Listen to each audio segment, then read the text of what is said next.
చాలామంది డయాబెటీస్ అంటే రక్తంలో షుగర్ ఎక్కువగా ఉండటం అనుకుంటారు. కానీ నిజమేమిటంటే డయాబెటీస్ కేవలం షుగర్ సమస్య కాదు. ఇది శరీర వ్యవస్థ సమస్య. మనం షుగర్ చెక్ చేస్తాం, షుగర్ గురించి ఆలోచిస్తాం, ఆహారంలో షుగర్ తగ్గిస్తాం. కాని ఒక ముఖ్యమైన విషయం మర్చిపోతాం: షుగర్ శత్రువు కాదు అని.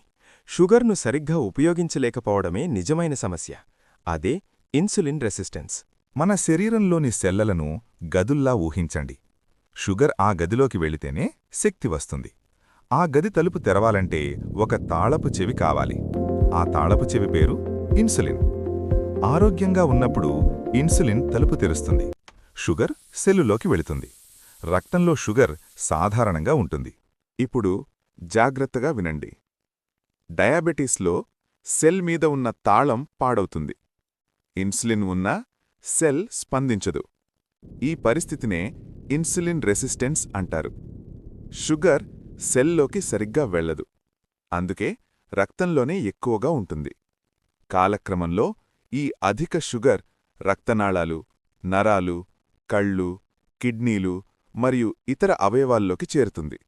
అలా డయాబెటీస్ నెమ్మదిగా శరీరాన్ని దెబ్బతీస్తుంది. చాలా మాత్రలు షుగర్ సంఖ్యలను మాత్రమే తగ్గిస్తాయి. కొంతసేపు షుగర్ తగ్గుతుంది, కాని అసలు సమస్య అయిన ఇన్సులిన్ రెసిస్టెన్స్ అలాగే ఉంటుంది. అందుకే ఈరోజు షుగర్ తగ్గుతుంది, రేపు మళ్ళీ పెరుగుతుంది.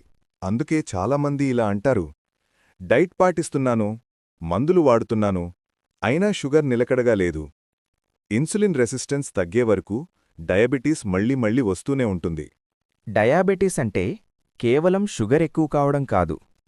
మీ శరీరం షుగర్ను సెల్లలోకి తీసుకుని శక్తిగా ఉపయోగించలేకపోవడమే అసలు సమస్య. అందుకే షుగర్ రక్తంలోనే ఉంటుంది. ఇదే డయాబెటీస్ యొక్క నిజమైన కారణం.